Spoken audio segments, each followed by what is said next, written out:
Good evening and welcome to Monday Night Travel with Rick Steves Europe. My name is Julianne Worden and I will be your host this evening as we travel to the beautiful city of Istanbul with our special guest, Lale Surmen Aran. And now it is my pleasure to introduce our special guest for this evening, Lale Surmen Aran. Hello, Lale. Merhaba. Merhaba, Julianne. How are you? Great. Thank you for joining us this evening or this morning. Oh, my pleasure. Thank you. Yes. Well, I'm sure many of our viewers have heard of the news of the attack in Istanbul. And yesterday morning, when I read the news, I immediately sent a message to Lale to see if she wanted to do the show this evening. And Lale sent back a really powerful message. And Lale, would you be willing to share that with our viewers this evening? Of course, Julianne. First of all, my heart goes out to the families of the innocents who lost their lives. But I must also point out that the attack did not target a place. It targeted our minds. It targeted our free thinking. It aimed to restrict our lives. The biggest punishment we can give terrorists is not giving into their hatred and not giving up our lifestyle. They don't like our lifestyle and they want to damage it. We should carry on. They will win only if we cower and give in. I'm going to carry on. I'll move on. I love that they will win only if we give in. And Rick always has a similar statement about incidents like these. And so I'll share some things that he said in a Facebook post earlier today. He said, "We debated whether to postpone tonight's Monday night travel. But ever since 9/11, we have firmly believed in our motto, travel on. We believe it's more important than ever to celebrate one of the world's great hospitable cities, a destination I have long considered one of the most rewarding and exciting places to travel." And I'm so excited that you're here with us tonight, Lale, because we get to see Istanbul from your perspective and learn more about it since you've lived in this city for almost 30 years. So thank you again for being here tonight. And we wanted to focus on the beauty and richness of Istanbul to celebrate what it's really like to visit this vivacious place. And so, Lale, I'm glad we can see it through your eyes. And I think we can just begin with one of my favorite openers for a Rick Steves Europe show. So let's go to Istanbul. Hi, I'm Rick Steves, back with more of the best of Europe. This time we're relaxed and getting all cleaned up for a Turkish experience in Istanbul. Thanks for joining us. Istanbul is one of the great cities on earth, period. For thousands of years, this point where east meets west has been a crossroads of civilization. Few places on earth have witnessed more history than this sprawling metropolis on the Bosphorus. We'll cruise the Golden Horn, shop the Grand Bazaar, and check out a poor man's Wall Street. Sample some Turkish delights. Oh, that's good, yeah. Smoke a nargile. Eat fish fresh off the boat. Explore the harem in the Topkapı Palace. Marvel at Byzantine domes. And lose ourselves in a sea of people in this vast and complex city. Turkey bridges Europe and Asia. Istanbul, its largest city and commercial center, straddles the strategic Bosphorus Strait. Part of the city is in Europe and part in Asia. The Golden Horn Inlet divides the new town with its high-energy business zones from the old town, where you'll find the major sites. So As a city, where do tourists spend most of their time when they're visiting Istanbul? In the old town. That is where most of the historical sites are. And the greater time is spent in the old town, south of the Golden Horn. Mm-hmm. And with the incident that just occurred yesterday in Istanbul, would you say, is it still safe for travelers to visit at this time? Julianne, there is always a risk for life itself. There is risk in being in traffic, and there are certain risks in traveling as well. But I don't see a clear danger that should prevent travelers from coming to Istanbul. Mm-hmm. And for our tours anyway, we have the guides on the ground, and I know security has been increased in Istanbul right now to make sure people are safe. And I know I would feel confident hopping on a plane tomorrow to visit Istanbul. Yes, the security is very tight and none of the sites are closed. So life goes on as normal. Yes. Well, we also have a segment on Monday Night Travel. It's our newer segment, and it's our at a glance slides. And this just gives a little summary of the places we're visiting in the show. And so, Lale, I found this in our Istanbul book, and the population of Istanbul is about 15 million people, which I was very surprised by. I looked up New York City in comparison. It's just 8.5 million. It is a very crowded city. As a matter of fact, it's more than 15 millions. It's getting closer to 20 millions. The population is more crowded than more than 100 cities, 100 countries over the globe. Wow. And the best time to visit, would you say April through June and September and October?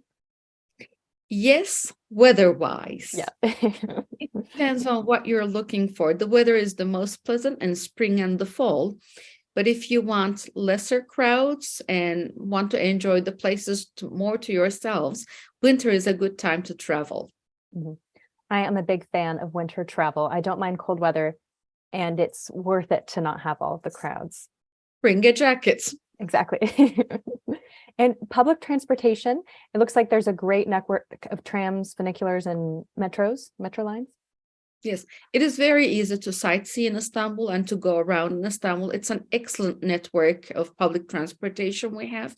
First of all, most of the sites are so close to one another, they're doable on foot.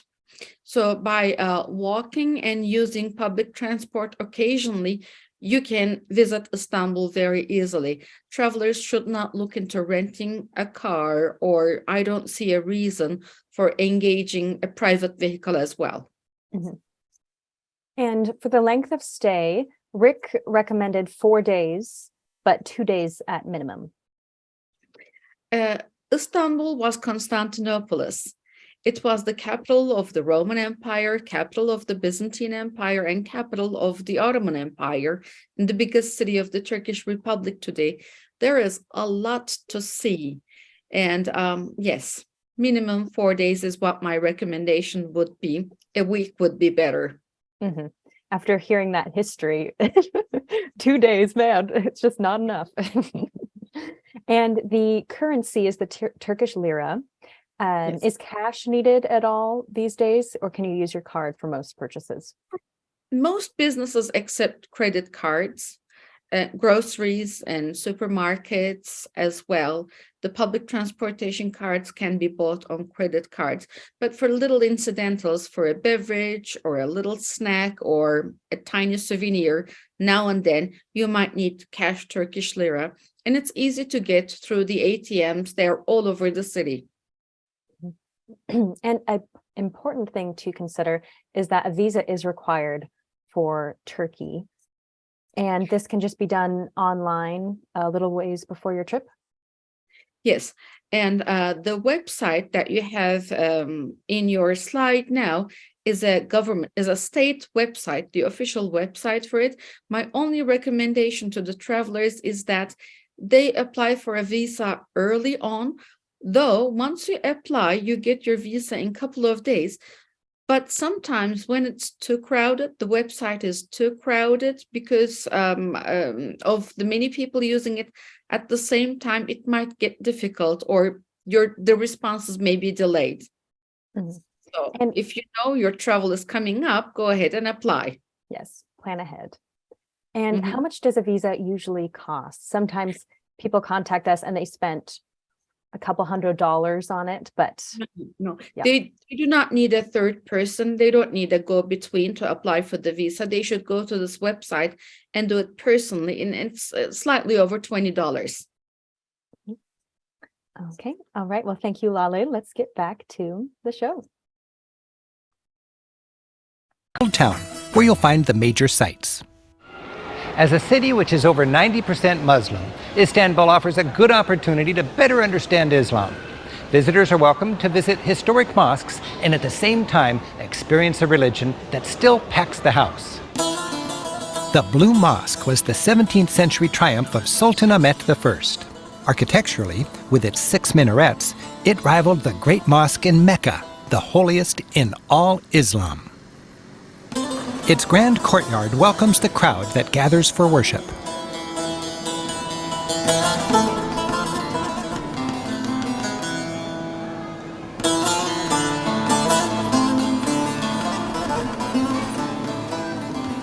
As with all mosques, you park your shoes at the door, and women cover their heads. If they don't have a scarf, there are loners at the door. Countless beautiful tiles fill the interior with exquisite floral and geometric motifs. It's nicknamed the Blue Mosque because of its blue tiles. Blue is a popular color in Turkey. It impressed early French visitors enough for them to call it the color of the Turks, or turquoise. While churches portray people like this, Muslims believe the portrayal of people in places of worship draws attention away from worshiping Allah as the one God. In mosques, rather than saints and prophets, you'll see geometrical designs and calligraphy. This explains why, historically, the Muslim world excelled at non-figurative art, while artists from Christian Europe focused on painting and sculpture of the human form. Lale, I see these motifs and calligraphy, and I just appreciate the beauty of them. But how does this art make you feel? As a matter of fact, Julianne, these are the usual art we're accustomed of seeing in mosques. The Blue Mosques is slightly more ornate, but we take it for granted. Would be surprised if they don't exist. And is the calligraphy, is it written in Arabic? Yes, it is. Okay. And how often or how common is it for people to speak Arabic in Turkey? Not at all. Mhm. We speak Turkish, that's the language, and it's a Central Asian language that came to today's Turkey when Turks migrated from Altai Mountains in Central Asia around the 11th century AD. And our language is very different from Arabic and different from the Indo-European languages as well. And if you are a first-time visitor to a mosque, are there some appropriate rules you should follow? The women wear headscarves. Is there anything else visitors should know? Couple of women would cover their hair. Both men and women are expected to cover their arms and legs, and all takes shoes off. Other than that, there are no other further etiquettes. Mm-hmm. And I do know a few of my colleagues purchased a headscarf, maybe in the Grand Bazaar, which we'll get to later, but it was a great souvenir to take home. Yes, and Turkey is a textile country. Traditionally, textile is a Turkish art, and today it's a major industry in Turkey, and it's a fun experience to Yes. buy a scarf. And they're beautiful too, the different colors and designs. It's definitely worthwhile.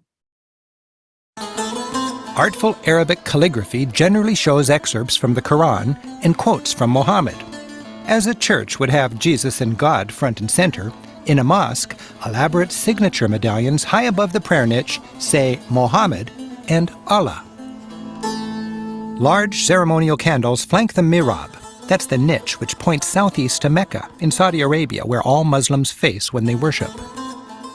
Services are segregated by gender. The main hall is reserved for men, while the women's section is in the back.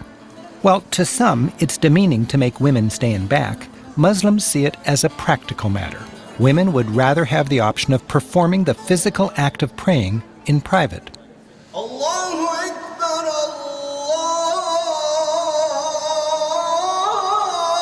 Allahu Akbar. Like churches have bell towers, mosques have minarets. According to Muslim tradition, the imam or prayer leader would climb to the top of a minaret to call the faithful to prayer.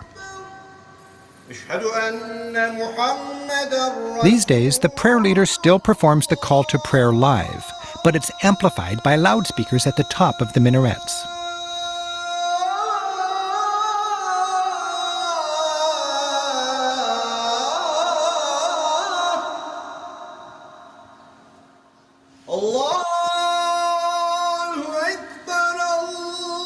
The call is always the same.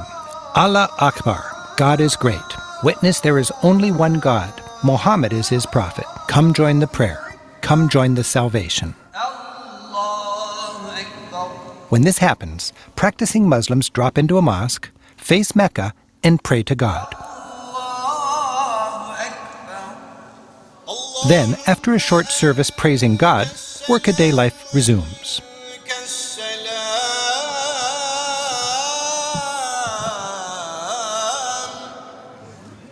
Modern Turkish culture is complex. To sort it out properly, I'm joined by my Turkish friend Lale Surmen Aran, who co-authors my Istanbul guidebook.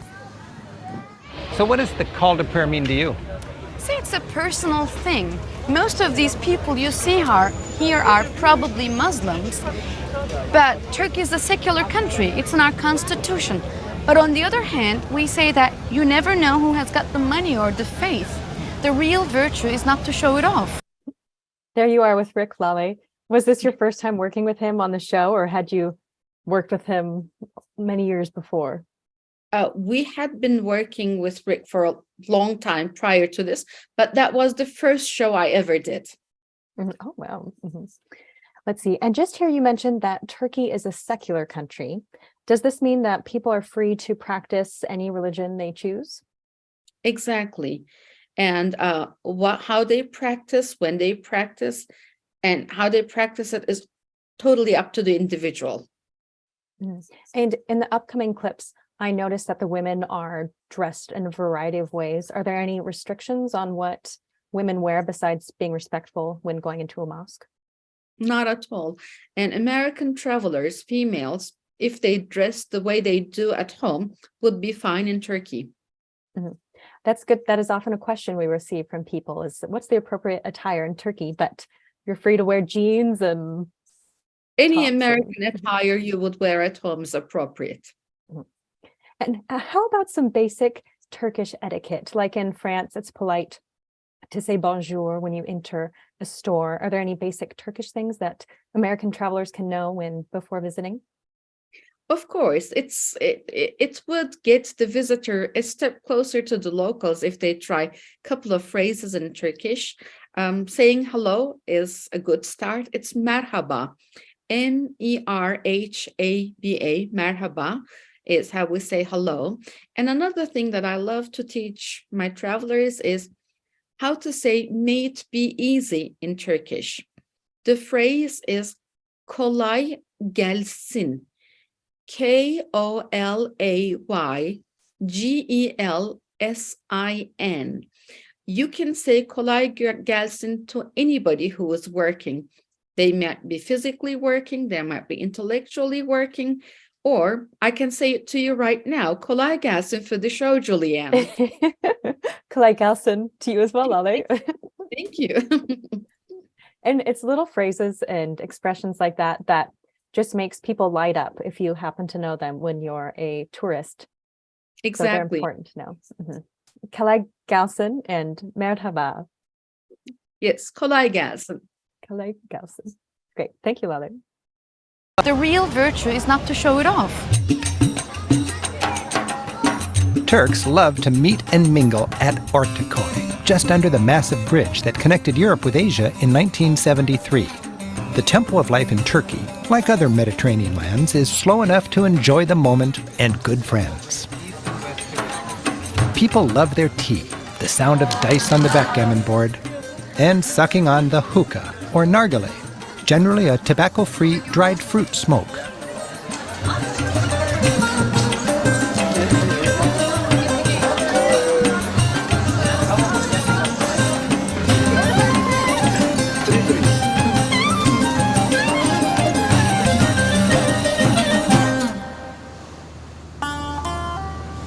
This city, so layered with rich history, was officially named Istanbul only in 1923 with the foundation of the modern Turkish Republic. Before that, it was called Constantinople. Over the centuries, this city has been the capital of two grand empires. The Byzantine Empire started in the 4th century and lasted until the 15th century. That's when the Ottomans took over and ruled until the end of World War I. Today, even though Turkey is governed from Ankara, Istanbul remains the financial, cultural, and historic center of this country. As ancient Rome was falling, Emperor Constantine moved the capital from the west here to the less chaotic east in around 324 AD. It was named Constantinople in his honor. Then in 476, Rome and the Western Empire fell to invading barbarians.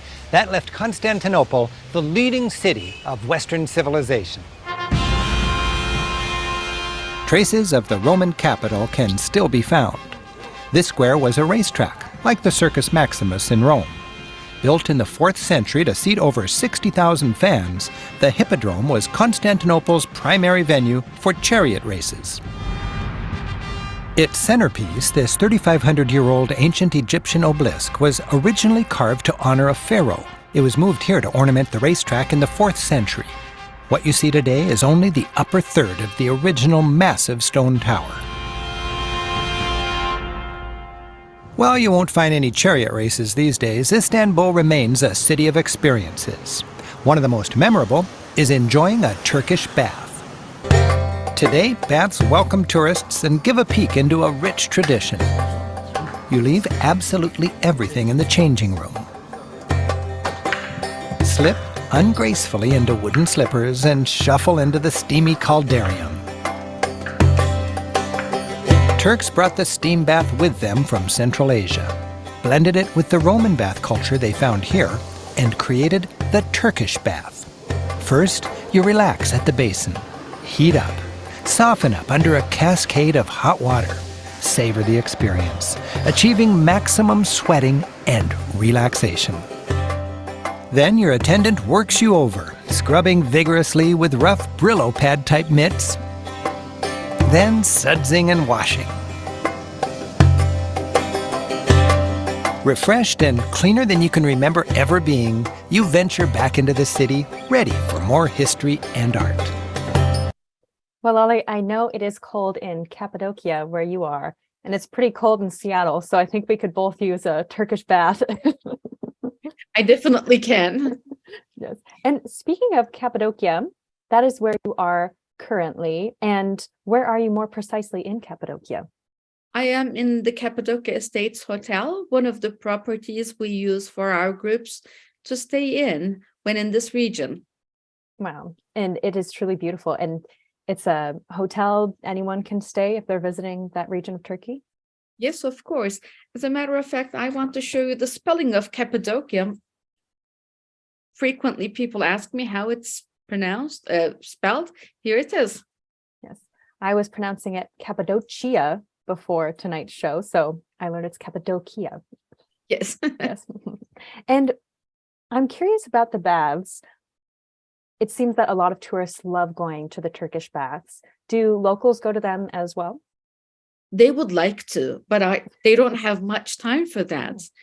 The average Istanbulite works over 55 hours per week. City is very crowded and traffic is a major problem for us. So average person spends over 2 hours in commuting back and forth to work. And that doesn't leave much time to enjoy a Turkish bath. And it's not as necessary nowadays because everybody has one bathroom in their homes now. Mm-hmm. That's true.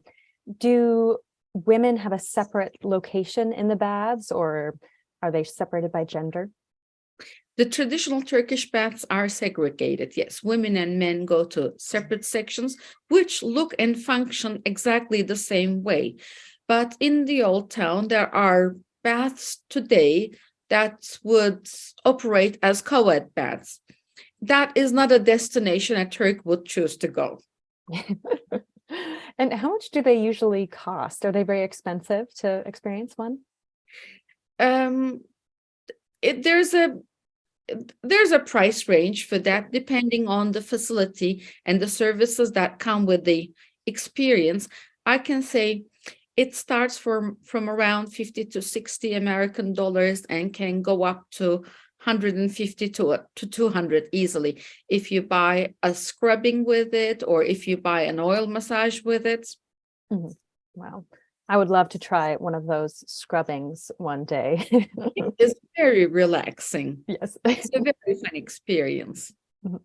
Well, we have a link to the hotel where Lale is currently staying in the resources. And before we move on, next we're going to see the Hagia Sophia, or it kind of looks like it's spelled Hagia Sophia. And Lale shared with us a picture of the Istanbul skyline. as we have already visited the Blue Mosque, and I just thought this was a fun picture to see where they're located. So I think it's on the right here, Lale, is the Blue Mosque. Yes.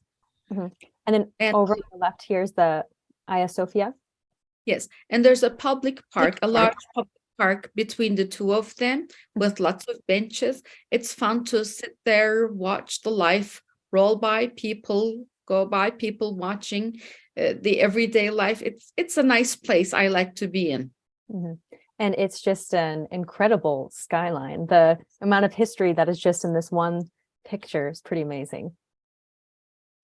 And are there many hotels or restaurants that have views like the one we're seeing here? Not many. There are some, and we try to pick the most fun for our travelers, I must say. There are some, but not all. Yes. All right, well, let's continue on and visit the Hagia Sophia.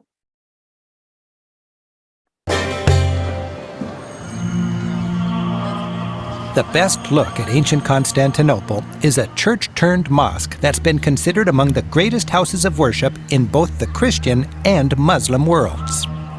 Hagia Sophia, the great church of Constantinople. Built by the Byzantine Emperor Justinian in the early 6th century on the grandest scale possible, it was later converted into a mosque by the conquering Ottomans. Today, it's a museum. Hagia Sophia, which marks the high point of Byzantine architecture, is the pinnacle of that society's 6th century glory days. This church was completed in 537, just about when Europe was entering its dark ages. For 4 centuries after that, Christians in Europe looked to Constantinople as the leading city in Christendom, and this was its leading church. This clever dome-upon-dome construction was the biggest dome anywhere until the Cathedral of Florence was finished during the Renaissance 900 years later.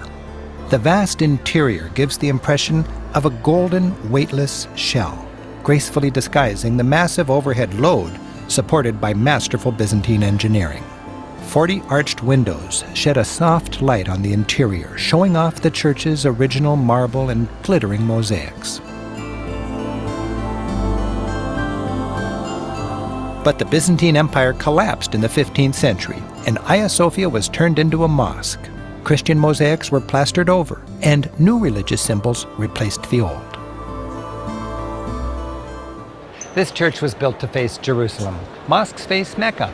When Hagia Sophia became a mosque, they couldn't move the church, but they could move the focal point of the praying. Notice how the prayer niche is just a little bit off center. That's because it faces Mecca. Rick mentioned here that the Hagia Sophia is a museum. However, this show was filmed quite a few years ago, and this is no longer the case. Lale, the Hagia Sophia is now a mosque again? Yes, it is.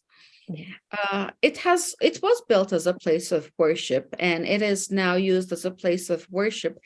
But I must say that it's not only a place of worship, you can also consider it as a semi-museum, because the mosaics are still in the interior. They were not damaged or removed. They only draw a curtain at times when the Muslims pray in it, and open the curtains when the prayer is over, so everybody can enjoy the decorations, Christian and Muslim decorations. I was curious when I watched this episode and I saw that the mosaics were there. I wondered if they had been totally covered since it had been turned into a mosque. But then you mentioned the curtain to me, and I thought that was just a lovely and harmonious way to be respectful of both belief systems. And I just thought it was a great solution for everyone. And you also told me some interesting facts about the name Hagia Sophia. Can you give us a little insight into the history of the name? Sure. It's the original name given to the building. It means the divine wisdom. When the Ottoman Sultan conquered Constantinople in the mid-15th century and converted the structure to a mosque, it was suggested that they changed the name of the structure as well, but the Sultan didn't accept the offer. He said it means divine wisdom, and divine wisdom can only belong to God. So that's what the building is called still today. Seems like a wise choice of the Sultan to continue on. And is the Hagia Sophia, is it open at all times of day for visitors? It opens by the morning call to prayer early in the morning and stays open till the end of the night call to prayer. So it's open for a very long bracket of time. The calls of the prayer change by the season based on the movements of the sun, but it's a big bracket of time you can visit it through the day, other than the worship times when Muslims use it. Yes. And earlier in the show, we saw a man doing the call to prayer. Is it disrespectful for tourists to continue going about their day during the call to prayer? Not at all. The call to prayer is an announcement, and you would pray only if you want to. And many people, you don't have to be in a mosque to pray, first of all. And many people, if they are practicing Muslims, prefer to do it in their privacy of their home or their office. There is only one particular day that you see mosques get crowded, and that's the noon prayer of Friday. Well, we had talked about the commute that many people in Istanbul have to make. And Rick kind of goes over that, at least those who get to commute on the Bosphorus, the body of water in Istanbul.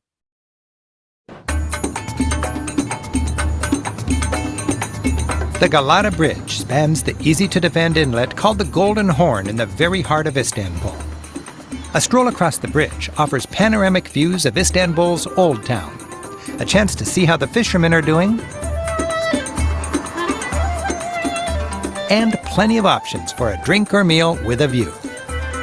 For fast food Istanbul style, we're grabbing a fish witch, fresh from the guys who caught it, at one of the venerable and very tipsy fish and bread boats. Oh man. Ne kadar? So 800 lira ikisi. Buyurun. this is Istanbul fast food, huh? What now? This Yes, is what it is. kind of fish? Fresh mackerel.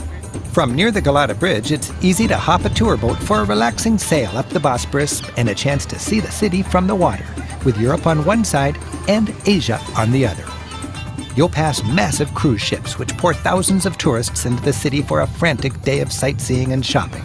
The boat passes homes of wealthy locals who can afford some of the priciest real estate in Turkey, Bosphorus waterfront. The dramatic Bosphorus Bridge was the first bridge ever to span 2 continents. And the Rumeli Fortress was built by the Ottomans the year before they conquered the city of Constantinople. Tour boats share the Bosphorus with plenty of commercial traffic. The narrow and strategic strait is a bottleneck, busy with freighters, including lots of Ukrainian and Russian ships, since this is the only route from ports on the Black Sea out to the Mediterranean. For more crowds and urban energy, you can join the million commuters who ferry over and back every day from the Asian side of Istanbul. Ferries shuttle in and out from all directions as seas of locals make their daily half-hour intercontinental commute. Wow, you can feel the energy of the Bosphorus just by watching that video. So many people going across. And Lale, which side of Istanbul do you live on? The Eastern or the European or the Asian side? Well, the Asian side of the Bosphorus. It's I live in a suburb closer to the Black Sea. Oh, wow. Is that, do you just prefer being a little bit farther out or? Yes, because I have teenage children, and when they were growing up, being in the very crowded center of the city was not ideal to raise children. That is why we prefer to live in a suburb. But if it was just me and my husband, we would have chosen the city center. And do you ever commute across on the ferries to get to the other side of Istanbul? Of course, and it's a great joy to start your day traveling from one continent to the other. Nice breeze on the Bosphorus, wonderful skyline to watch. I love it. Mm-hmm. That's quite a commute too, saying you go from Asia to Europe. I can't complain about my commute anymore. Well, this next segment, Rick mentions how he loves exploring the busy streets of Istanbul. And Lale, you sent us some videos that you took on your phone just on the streets of Istanbul. So I wanted to call this section Lale's Istanbul. And the first video is some fishermen along the Bosphorus. And are they always there, or where are they located? They are always there. See, the Bosphorus is between the Black Sea and the Mediterranean, and it's an important migration route for the fish. So you can fish year-round on the Bosphorus, but of course, there isn't as much empty space for the locals to fish down in the city center. You get to see the fishermen mostly towards the north of the Bosphorus. And they're not commercial fishermen. They're just fishing for their daily consumption. People just fishing for their own consumption. Wow. And it's a beautiful video set at sunset. Let's take a look at the fishermen. But for me, the ultimate joy of teeming and vibrant Istanbul is back in the old town, simply exploring its busy streets. Join local fishermen in Istanbul for catching the bluefish, the most prized delicacy of the Bosphorus. The fishermen say if it's a good night, they get about 10 to 15 bluefish a person. If not, they settle for 2 and 3 and fill the rest of their bucket with sardines. You don't have equipment? Don't worry. The coastline is lined with suppliers who sell or rent. So if you're just a tourist walking around here, Lale, could you rent a fishing rod and join in with the locals? Yes, exactly. And sometimes people ask me what's the best place they should go to fish. I say, look for where the suppliers are. They usually park where you can fish the best. That is smart. And do you think if you were kind of fumbling with your fishing rod that they might come over and help you or anything? Not only the businessmen, but also the locals. People, yes, they will give you a hand for everything on every step. Yeah. Well, the next little clip, I'm just going to skip ahead through it a little bit because it's a little long. It's a man preparing this dish. And what is the dish he has here? And what are the sauces that he's putting on? These are the meatballs wrapped in dough, and this is what we call a trader's restaurant. Restaurants which particularly serve the working people, they open towards noon every day, and they close around 3 p.m. in the afternoon when their food is finished. They don't serve the dinner, and they prepare daily fresh food. They're quite proud of their trade, quite proud of the food they serve. And the chef or the waiters are also great advertisers of what they are serving, such as in this video. The cook is teaching us what the food is for, that it's good for your health. If you spice it with broth and butter, it's more delicious, and it gives you energy and strengthens you. I think we all agree about the broth. Yes, in the United States as well. If you have a cold or anything, broth is a great way to feel better. Let's see.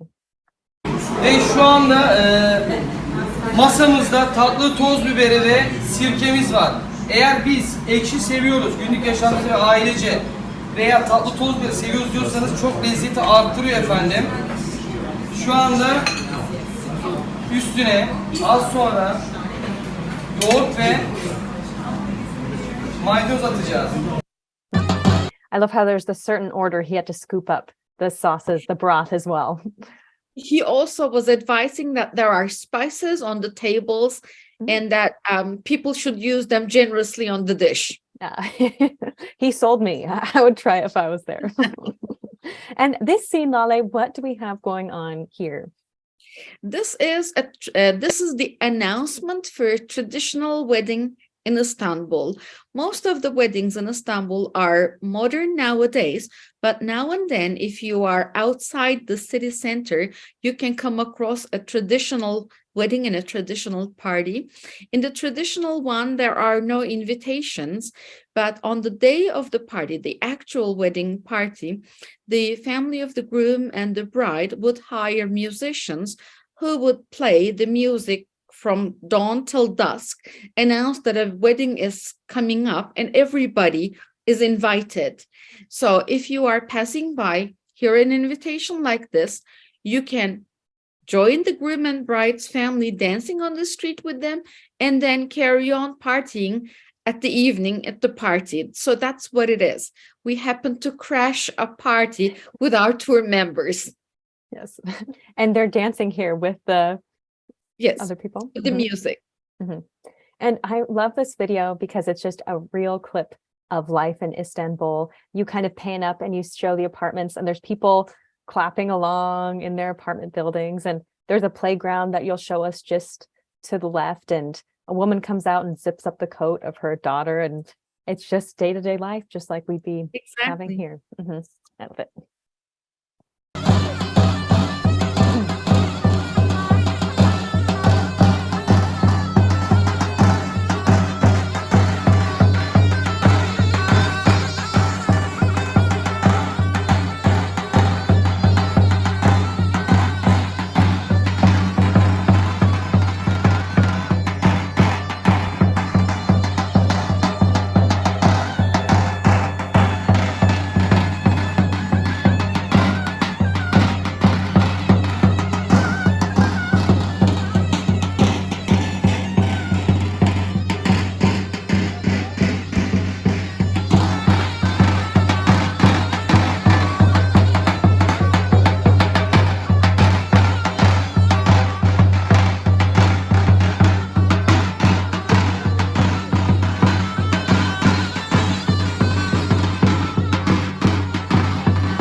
And here we have the bride and groom. And is this a common outfit for a wedding these days in Turkey? Yes, it is very common, but it's not the traditional wedding outfit. The traditional Turkish wedding outfit is multicolored, dominant color being bright red. And what does she have on her hands? It's henna. One day prior to the actual wedding party, like a bachelorette party, the bride would have a party with her friends and her female relatives. During this bachelorette party, it's traditional to put henna in the palms of the hands and on the fingertips. So that's what you're looking at. And is it common for men to have henna done on their hands as well? It's not common, but they might do it. Wow. Well, we're moving on from this beautiful wedding scene to the spice market and the Grand Bazaar in the heart of Istanbul. And you and Rick sample some Turkish delight in one of these clips. And Lale, you had a fun fact for me about Turkish delight. Yes, it's a candy made with starch, water, and sugar mainly. Before the sugar, it was grape molasses that they used to sweeten it. And Turkish delight is the ancestor for the gummy bears. The ancestry tree of gummy bears. Turkish delight. Okay, well, let's go explore these markets. And I'm curious, Lale, do locals shop in these markets, or is it kind of like the Turkish baths where it's mostly just tourists? Turks shop in the spice market to a great deal, but we wouldn't wander around the spice market or the Grand Bazaar. It's not a strolling place for that. We would have certain shops that we know that we buy certain things. As an example, I have been living in Istanbul for almost 30 years. I moved to Istanbul after I got married, and my mother-in-law taught me the shops that she had been shopping for decades. So I carry on what she started, and probably my kids will carry on as well. Wow. I love that. It's kind of like Pike Place Market in Seattle, but much bigger. Yes. All right, let's go explore the markets.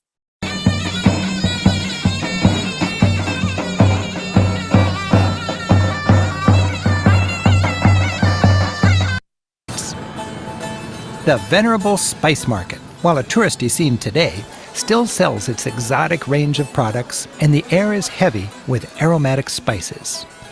You'll find everything a sultan could want: saffron and cinnamon, dried vegetables and fruits, pistachios and hazelnuts, and a cornucopia of sweets. including, of course, Turkish delight. Okay, so this is The Turkish delight. It With- comes in a variety of flavors, but the most favorite of the Turks is the pistachio flavored one. Oh, that's good, yeah. Istanbul's been a busy trading center from the start, so it needed to be well protected. This imposing wall helped fortify the ancient Byzantine capital. The wall sealed off the city, protecting it on the one side where the water didn't. Dating from the 5th century, these ramparts stood strong against both Catholic Europe from the west and the Muslim forces from the east, until 1453. Finally, the Ottoman Turks, who for centuries had been on the rise and chipping away at the Byzantine Empire, broke through the walls. They established the city as the capital of their growing empire and transformed Christian Constantinople into a Muslim city. For the pinnacle of Ottoman shopping, visitors seek out the Grand Bazaar.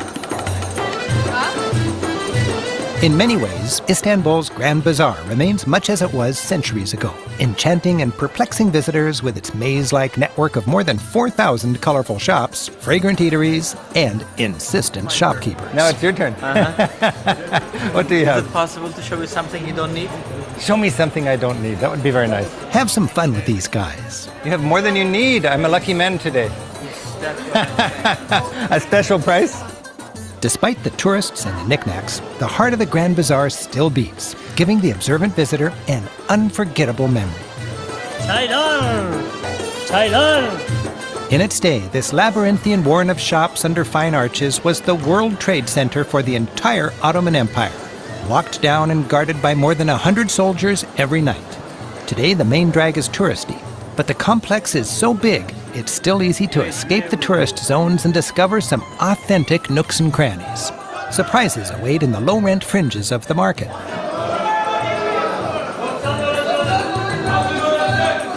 A commotion of shouting marks the bazaar's poor man's Wall Street. These currency brokers are frantically swapping fortunes of euros, dollars, and Turkish lira for their clients.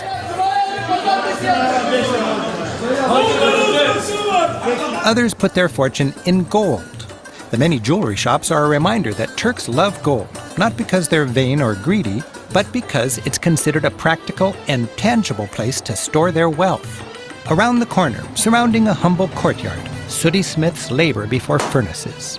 They're melting gold offcuts and sweepings from nearby jewelers' workshops back into a pure and more usable form.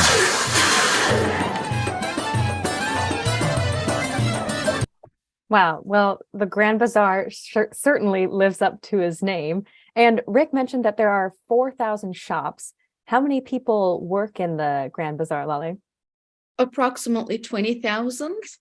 And it's estimated that 250,000 people visit it on a daily basis. Wow. It's like a city itself, just the market. Yeah. Wow. Exactly. Wow. And with so much to see and do, and with its overwhelming size, what do you recommend for a first-time visitor to the Grand Bazaar? Definitely doing a back streets tour of the Grand Bazaar. Mhm. It might feel intimidating as you step in the Grand Bazaar first, because most stores closer to the entrances are touristy stores.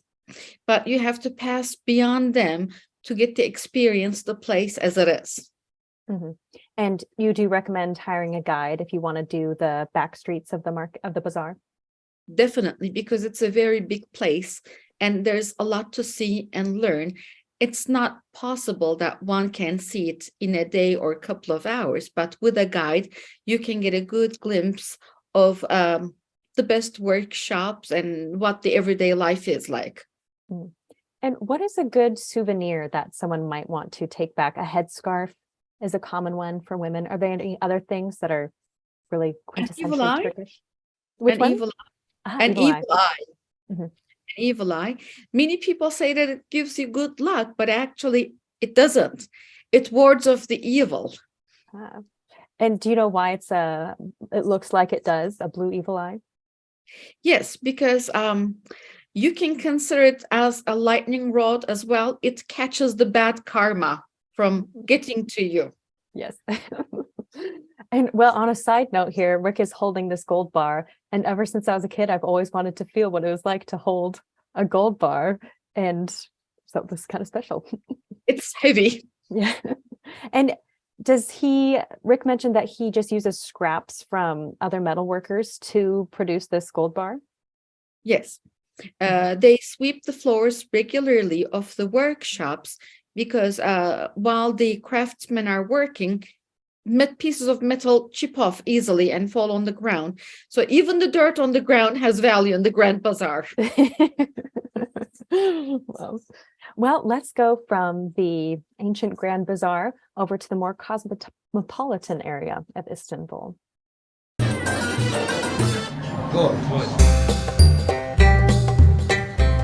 To get a full and balanced appreciation for today's Istanbul, you must leave the old town and explore the lively, more cosmopolitan neighborhoods. For the visitor, Istanbul's single tram line is a godsend, lacing together the most interesting sightseeing areas. While often packed, it zips directly through the middle of town fast, unaffected by the frequent traffic jams. We're riding it from the old town, over the Galata Bridge, into the new town, where we'll pick up a subterranean funicular, then climb up to the place where everyone seems to be heading, Taksim Square, Istanbul's contemporary heart. Taksim Square, a major transportation hub, gives us a good taste of modern Istanbul. The traffic circles a statue that celebrates the father of modern Turkey, Mustafa Kemal Atatürk. If Turkey is Western-looking today, you can thank this man. In the 19th century, the Ottoman Empire was in a state of decline. Backing Germany in World War I and therefore losing, the decrepit old empire was swept away. And from its remnants arose the modern Republic of Turkey, founded in 1923 by Ataturk. The monument shows the two sides of Ataturk, the military hero of the War of Independence, and civilian Ataturk, the first president of modern Turkey, surrounded by figures representing the proclamation of the Republic. Nearby, a colorful trolley travels the length of the city's main shopping boulevard, Istiklal Caddesi. It's teeming with people, lined with shopping temptations and showy street food, and sports some fine old architecture. A reminder that this street was home to the city's Western-looking elite in the 19th century. Even today, Istanbul's churches and international consulates are in this district. And the street offers an enticing parade of taste treats. These desserts come with plenty of honey. Doner means revolving, and you know why when tempted by a doner kebab. And for a fast meal with no language barrier, ubiquitous cafeteria-style restaurants present a can of fresh and traditional Turkish food prepared in home-cooked style. Lale, this food is making me hungry, especially that tower of what looked like baklava that was just drenched in honey. Was that baklava? No, it's not. It's a different dessert made with shredded wheat, tubes of shredded wheats filled with pistachios. Wow, I love pistachios too, so that sounds delicious. And is it pretty common for people in Istanbul to eat at these cafeterias? Rick always mentions cafeterias because he loves the quality. They're very much common. Food is fresh. And in such busy and high rent areas, if they're not serving good food, there's no way they can carry on making a business. So if you see it exists and there are people eating in it, you can comfortably walk into one, look at the counter, what they have, point and show what you want, and serve yourself for a meal. Yeah. Well, we have a special treat tonight. I'll stop the screen share while we talk about it. As Lale, you have prepared a cooking video for us. So what is the dish that you have prepared? The dish I'm going to prepare is a very typical dish of Cappadocia. It's kebab in a pottery. And I'm a working mom, Julianne, so the food I cook has to be practical. I have to find the ingredients easily. It also has to be nutritional. So this is one of my favorite dishes out of Cappadocia. Our tour members also taste this when they are here with us. And you prepared this dish in the kitchen of the hotel in Cappadocia where you are now? Yeah, okay. Well, Lale just made this yesterday, and we are introducing a new segment on Monday Night Travel. And it's for whenever guests have a food video to share with us. And we're calling it atab, which in French, it means pretty much dinner's ready. It just means to the table. And so this is our first little segment, atab, on Monday Night Travel. It just looks like a table, but if you say it with a French accent, it is correct.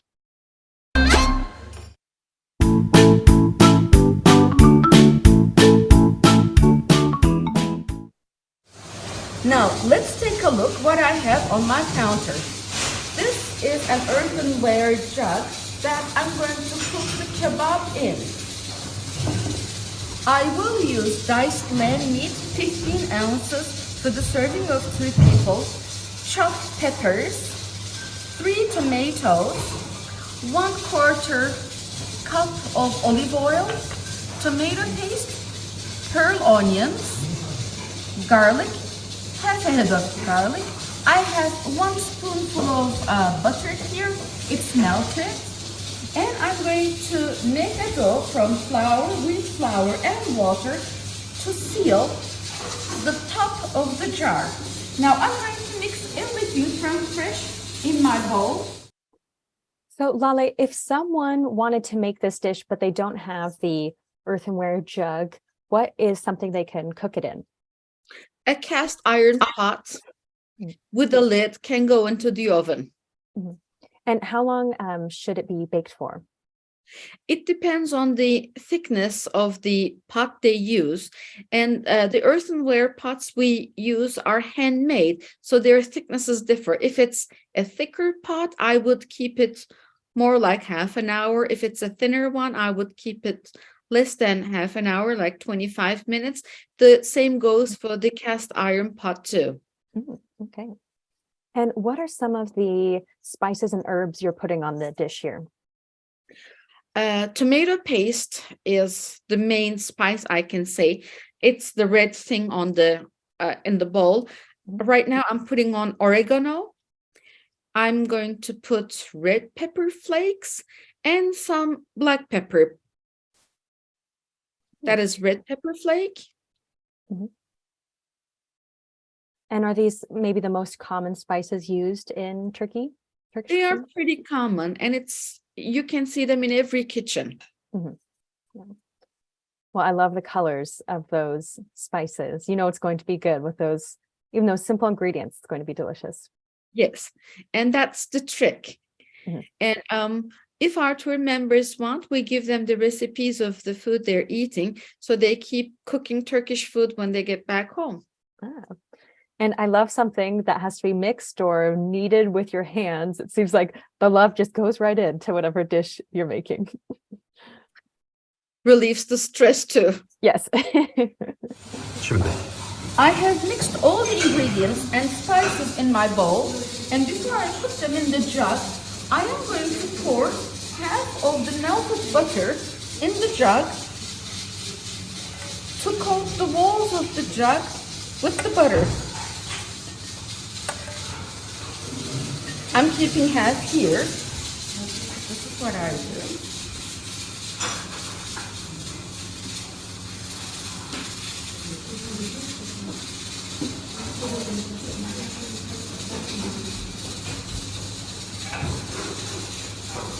It's well cooked. Now I'm going to fill the sauce.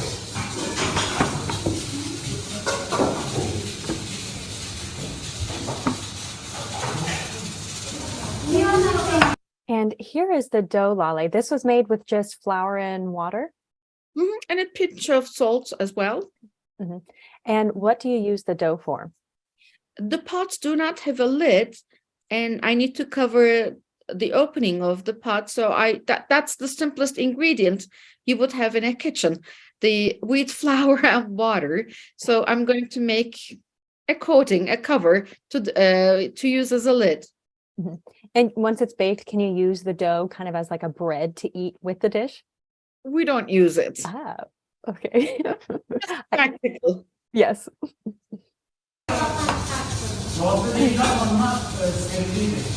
Okay, my dough is ready. I'm going to use this to seal the and close off the jar.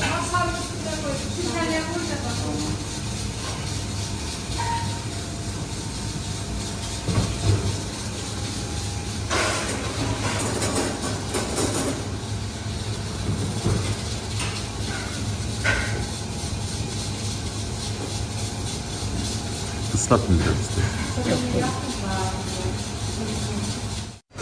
I am going to poke a few holes on the dough so the steam can go out. Now, my dish is ready to go in the oven. Okay, so with this, do you still bake this for about 20-25 minutes? Yes, Mhm. but I had preheated the jug so it would cook faster. Oh, okay. And at what temperature should the oven be? 200 to 220 degrees centigrade. Mhm. And in just a minute here, it looks all brown and crispy, and the kitchen must have smelled really good at this point too. Look at this transformation.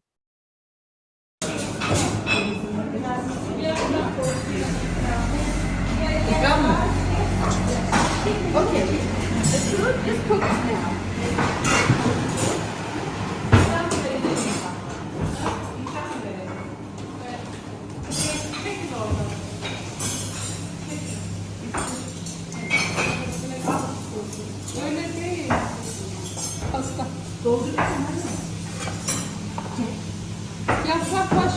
All right, the pottery kebab is cooked. Now I'm going to bring the pot from the incision and pour the ingredients in my preheated plate.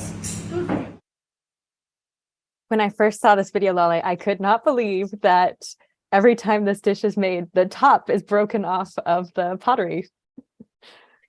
It is such a simple utensil for us, the pot, and Cappadocia has been a pottery center for about 4,000 years. Since the time of the Hittites, it's in every corner, easily available and inexpensive. Mhm. So it wasn't just for the wealthy to be able to dispose of a pot like this for a meal. Anyone Not could really. do so. On the contrary, it's so much less expensive than a cast iron pot. That's true. And what do you do with the two halves of the pot once you're done with it? Just throw it away, or? It can be recycled. Oh, okay. It can be recycled, dusted, and then made into clay once more. Wow. I just thought it was so cool to just a disposable jug. I guess it's better than disposable plastics, that's for sure. I suppose. Yeah. And look at this. Wow, it looks perfectly cooked. And does it continue cooking in this preheated plate, or does that just help to keep it warm? Just a little bit to keep it warm Mhm. is the main reason. That sauce looks delicious. Wow. No juice or anything is added in the dish. It's whatever juice comes from the vegetables and the meat itself. And in this next clip, Lale, you actually went to the source where these jugs are made, and we meet the man who makes them. And what's his name? Kamil. Kamil. Kamil. And this site is in Cappadocia, the pottery place? Yes, it is. Okay, let's see. Selam Kamil. Merhaba, hoş geldin. Merhaba, ne haber? İyiyim, teşekkür ederim. Sen nasılsın?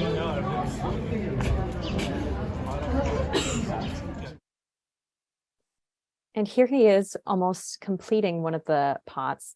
And I just loved how he uses his feet for the potter's wheel or the spinning wheel. It's the traditional potter's wheel. And it's amazing because every culture, wherever you go in around the globe, when you go to the museums, you see pottery. And if they're made on a wheel, it's exactly the same wheel. Culture used it across the globe without knowing one another. It is amazing how the same things develop in completely different places. And do you think he made that vase, or it looks like on the right there, it looks like a pitcher almost? You mean the one with the circle in it? Yes. It's a Hittite design. It's a wine jug. Oh. It would go over your arm and on your shoulder. That is how you would serve the wine. Oh, wow. Maybe it helps to aerate it before drinking. It does, definitely. Oh. There he is making the line. So can be broken before it's even done being made.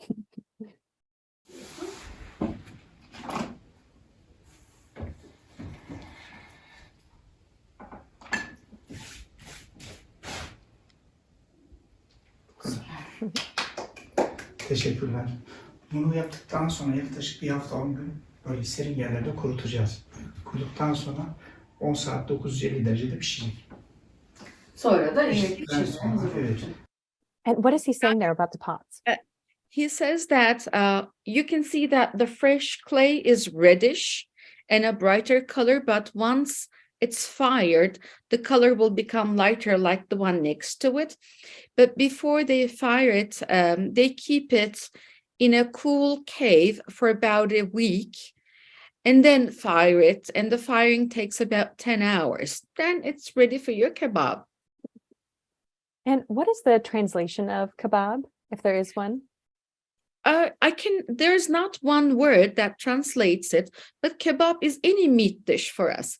As an example, the dish that I showed how I prepared, it's actually a stew. That's what you would call it in English, I suppose. But because meat goes into it, we would call it a kebab. And we will go back to the Istanbul show with Rick, and he will wrap things up for us before the Q&A. And as he says, Istanbul is a crossroads of humanity, well worth exploring. So he'll just give us one last glimpse of Istanbul. Bu rengi alacak.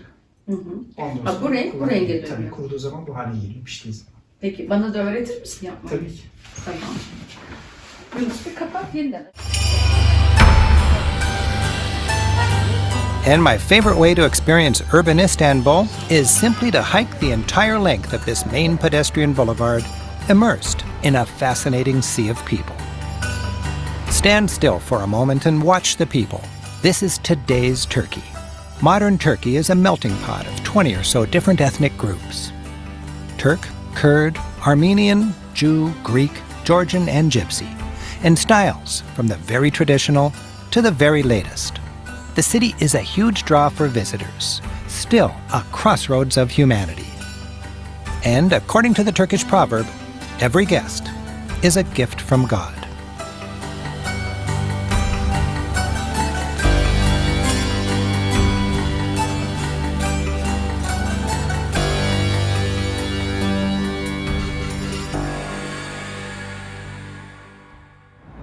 Like its bridge, Istanbul brings East and West together with a complex weave of modern affluence, Western secularism, and traditional Muslim faith. It's a dynamic and stimulating city well worth experiencing. Thanks for joining us. I'm Rick Steves. Until next time, keep on traveling. Keep on traveling. Lale, thank you so much for being with us tonight. It's really warmed my heart being able to explore Istanbul with you. So thank you very much. You're welcome, Julianne. It's a pleasure being with you. And before we get to our Q&A, we always have our word from our sponsor. And tonight's word from our sponsor is our Istanbul guidebook, which I'll pull up the Istanbul page here on our website. And we're actually having our holiday sale right now. And so it is on sale. So if you're planning a trip to Istanbul, this is an excellent resource. And Lale's tour guiding company is listed in this book, so you can find her information in there. Also, her information is in the chat if you want to take a tour with Lale. Okay, so Gabe has been organizing the questions for me behind the scenes, and there have been a lot of them, so that's great. Let's see. Victor's wondering, where would you recommend that Rick Steves Europe Turkey tour members spend a few extra days before or after their tour? It's a difficult question to answer, Julianne. Turkey is Asia Minor. Turkey is also Mesopotamia. It's also the Fertile Crescent. And there is a lot to do and see here. So I would suggest visitors that they make a wish list of topics they're more interested in, cultures they're more interested in learning about, and then decide based on that. But definitely more days in Istanbul everybody can use. And it's not a bad idea to add more Istanbul days to your trip after the tour has ended, because that way you will have learned a lot about Istanbul and Turkey, and what you do on your own then will be more meaningful. Instead of at the beginning of the tour, at the end of the tour might be more fun. And if you want to have a vacation, Turkish shoreline on the Mediterranean is a very long one. You can always take a few days on the beach to rest, or if you want to see a whole different culture and want to experience a different aspect that Turkey offers, you can go to Eastern Turkey, which would be the tip of the Fertile Crescent, where you get to see ruins and history that is much older than Western Turkey is. Wow. It sounds like there are plenty of things to see and do. Yes, Yes, on there your own are. as well. Mhm. And here's an interesting question. Do the Asian and European sides of Istanbul feel noticeably different? Not noticeably different. Well, kind of, yes and no. We say the old town to a particular place in Istanbul, but it doesn't mean that the rest is new. The rest is relatively newer. So wherever you go in Istanbul, you will get to see historic monuments from the Byzantines or the Ottomans. And the difference might be between the two parts. On Asian side of the city, it is not as dense. The streets are wider, spaces are bigger. And that is why, one of the reasons why a local might choose to live in Asia versus Europe, for larger spaces. Mhm. Cecilia asks if you have any advice for solo female travelers in Turkey. Not at all. It is a safe country to travel. Female can feel comfortable and travel on their own in Istanbul and rest of the country. Mhm. Here is a funny question from Maria. She says, if you catch a fish as a tourist, like we saw along the Bosphorus there, she says, is there anyone that will cook it for you? Yes, some restaurants might. Oh. And if you rent gadgets from a provider along the Bosphorus, they can tell you which restaurants would do it. Mhm. Wow, here I was thinking that it would be impossible, but you can bring it to a restaurant. That's pretty neat. Let's see. How should tourists bargain when in Turkish markets? Do you have any tips for bartering? Yes, I do. But I cannot tell you which started first, the chicken or the egg, because as Turks, when we shop, we pay what the price tag says. We don't bargain. But because the vendors in the touristy centers of the city and the country know that the tourists will want to bargain, they build up a bargaining margin. So yes, I recommend the visitors to bargain, to shave off that bargaining margin. And in Istanbul, this can be greater. In rest of Turkey, this can be less. Mhm. Let's see. Linda wonders, and I had the same question earlier. What is the artwork over your shoulder? This one? Mhm. The property I am in is a historical one. It's also a registered historical monument. It was a home for someone for centuries, and it's one of the original frescoes that came with the property. And it's a nature scenery painting. Mhm. And that's it. Yeah, well, it's beautiful. The colors are so nice and calming. Let's see. Babs is wondering, we saw the bride and then we talked about the henna, but she was wondering, what is the purpose or significance of the henna on the bride's hands? It's a decoration. Well, in the past, there were few things that would give color, that would tint the skin. And henna is one, and it stays for a very long time. That is why henna. And the second reason is the color of it. It's a reddish color. Red is the symbol for chastity. That is why henna is used at the wedding parties. You mentioned also that the traditional wedding dress for women is red. Is it because that was the symbol for chastity as well? Exactly. Oh, well, that is interesting. Okay, let's see here. Faye's wondering, where do you recommend visitors stay within Istanbul? In the old town, in a different region? In a different region, Ah. not further from the old town or the new town.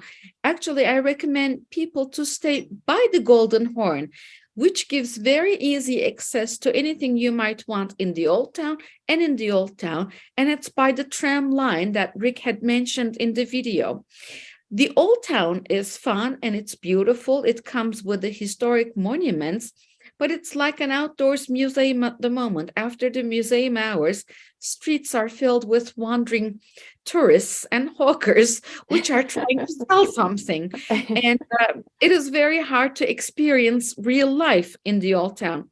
But once you are by the Golden Horn, north of the Golden Horn, you would observe the real life. You can get to the real restaurants and cafes where the Istanbulites would also be using. Wow. Mhm. Avoid the nightlife of the old town. That's my recommendation. Yes. And we have time for just one more question tonight, Lale. And that is, what is your favorite thing about Istanbul? It's a tough question to answer, but I think if I have to give just one answer, I should say Bosphorus. Mm-hmm. Yeah. I can understand that after seeing the energy of it in the video. It seems like it would brighten your spirit every day. And Lale, thank you so much for joining us tonight and for sharing your city of Istanbul. I've really enjoyed learning more about it. Thank you, Julianne. It was a pleasure being with you. Thank you so much. And next week, we have Lisa Friend hosting Monday Night Travel with our guest, Daniela, and they will be exploring Munich. So we hope to see you next week. Thank you and good night, Lale. Good night. Bye-bye. Good night, everyone. Good night, Gabe. Good night. Good morning.